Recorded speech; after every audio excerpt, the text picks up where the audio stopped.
Computer, take me to Hogwarts.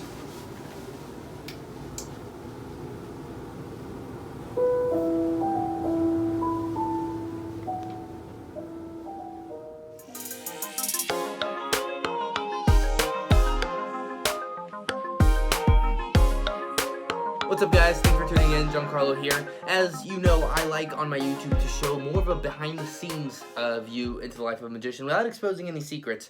I do like to kind of show you the thinking and the process behind a lot of what happens. And a lot of that actually happens here at home. You know, I'm self-employed, I work from home, and so I wanted to show you a little bit at the creative space that I've created in which to create some illusions. Because the space you work in is really important. It influences the work that you do. And your surroundings are a big part of that. So I wanted to take you first into my magic workshop. What's up, guys? So this is my workshop, my creative space where I come up with tricks. And this room seems a little chaotic, but to me it has to be just full of inspiration and creativity. So I've got all the magic posters up here, and these are, you know, when I'm in this room, I'm thinking about all the magicians who came before me, who are inspiring me. You know, I've got some mentalists, illusionists. My favorite, David Copperfield. I have a lot of Copperfield stuff. Essentially, you know, I'll be working on something, I'll look up, I'm like, oh, I could do it in this style or in that style. So that's why the posters are kind of important to me. This actually was the first iteration of the time machine. So if you've seen my clip on Penn and Teller Fool Us, you know that this is the time machine that I used on the show. But before, I had this one custom built for Fool Us. But before that, I used this big gray box. So this is the original time machine. This is the one I used on Fool Us. Underneath this cloth is all the Fool Us props that I had. This is actually a cool device where you cut someone in half, so the person goes in here and you can actually cut them in half. So if you've ever want to see a magician do that, I actually have a video coming out soon where I kind of do that. So you'll see that soon. This is one of my favorite items that I have here. So this is a bottle called an impossible bottle. Because it has a deck of cards inside of it, but there's no way, you know, that you're supposed to be able to get that in there. It's like a ship in a bottle type thing. The writing on the bottle is Magic Live 2019, which is a big magic convention in Vegas. And my favorite thing about this is I got all of my favorite magicians to sign this bottle at the convention. So you've got about 30 names on here. A couple to point out really quickly is in gold there is Teller's signature. And in gold there is Penn's signature. So I got Penn and Teller here. And then up at the top is David Copperfield. So those are my kind of of all the signatures there, you know, some of my favorite magicians. This is a cool illusion. This is what a deck of cards looks like actually before in the factory. So before they cut it up, they print it out on a giant sheet like this, and then they cut it up and put them in the box. So this is an uncut deck of cards. That's what it's called. Then here's some magic props. This right here is from one of my favorite shows of all time in and of itself. I think it's my favorite magic show that I've ever seen. The greatest theatrical performance I've ever seen, actually. What happened is the magician literally took this brick on stage, and there's so much more to it, but he asked us to name any intersection of two streets in New York City, literally any intersection. And then he made the brick just completely disappear on stage in just an instant. And then after the show, we hopped into a taxi cab and drove to the intersection, and the brick was just sitting there at that intersection. It was like a 35-minute drive, too. It was insane. So there's that. You see Mickey Mouse up there. The clip from Fantasia where Mickey Mouse is dressed like that and he's making the broomstick levitate is one of the things that got me into magic when I was a little kid. Before I was into magic tricks, just the concept and idea of magic. I remember I would watch that clip from Fantasia over and over and over again. I loved it when he made the broomstick dance. So that's kind of an inspiration to me of when I started magic. Got the cups for the cups and balls, which is the oldest trick in all of magic. In fact, the poster over there is showing that trick being performed. Magic library. Books to point out. Any magician will tell you that these 8 books right here are you need to have these books in your magic library. They have almost any trick that's ever been invented. Yeah, just some cool props. This is wherever, you know, I get to watch old magic videos, David Copperfield specials here, and this is where I keep a lot of the stuff I'm currently using for my show. Actually, this one, people tend to like this drawer. It's just all the cards and all the different card tricks and Yeah. So this is, like I said, a creative space. I just kind of hang out here and create magic tricks. And right next door, of course, is a studio where I film the YouTube videos. So if you come in here, you'll see we have the studio set up here. It's not fully set up right now, but you can turn these lights on, got the backdrop. And this is kind of like just my creative space.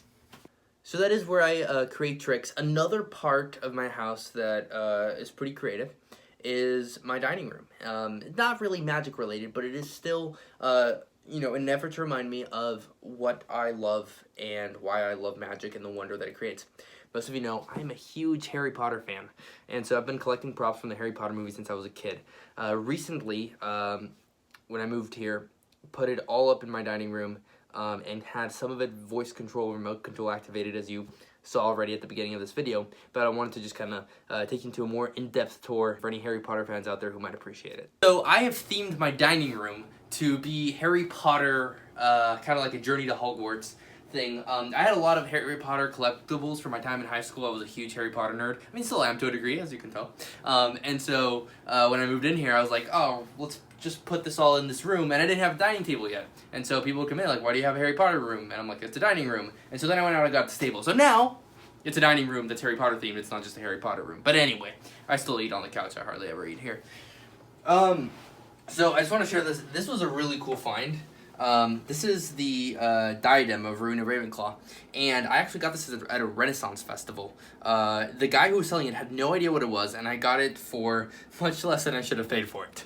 So that's cool. I've got kind of like the Horcruxes set up here, like the cup and the rings. Got a couple character wands in here. I made this display at camp, actually. The Elder Wand, Sorcerer's Stone actually is living in there in that display. And you got the Time Turner and the Horcrux Locket. Miniature version of the Mirror of Erised, one of my favorite things. And then here's where I've got like the little like character busts. Of course, the Sorting Hat is in its crowning spot up there. The Triwizard Cup. Here's a cool little snitch that you can turn on and it'll flap its wings if you, there it is. So that's kind of fun. I've been trying to figure out a magic trick to like make it levitate too. The British version of Harry Potter and the Sorcerer's Stone, you can see it says the word Philosopher's Stone, which is fun. But probably my favorite thing is the Sword of Godric Gryffindor. Then I've got the character wands, Hogwarts Express, Malfoy cane, Voldemort's wand here. And then over here, a couple of books from the movies, and props from the movies. This is Dumbledore's hat, which is my favorite of all the hats here. Arthur Weasley's hat. And then the Monster Book of Monsters is actually in here. Got the banners set up. And last but not least, the big Hogwarts tapestry. So I hope you enjoyed that, especially if you're a Harry Potter fan like me. That's, kind of just a fun room that's not work-related, but still creative. The last thing I want to show you is my most recent project to date. I've been working on this over the past couple of months. I took my living room and turned it into a home performance and movie theater. It at first was going to be a rehearsal space, and then it became more of a place where hopefully in the future I can actually invite people, do some small shows for small gatherings here. Y'all are some of the first people to ever see this. But first, one quick thing, please subscribe to this channel, like and comment on this video, it really does help me out a ton. Okay, check this out. So, behind this tapestry is my home theater, where I have, here's some movie posters of some of my favorite movies, but they're also movies that inspire me. So I got Now You See Me right here, Greatest Showman, The Prestige. These aren't just movies I like, but movies that really influence the type of magic I create. And then over here, I have my home theater, which I've been building over the course of the last few months. So I've got the stage here with the curtains, stage lights, and then the seat's about 10 people here. So we've got the row of folding chairs here, and then an elevated couch right there. And then up here, just some decoration. I call it the Mind Palace, based on Sherlock Holmes.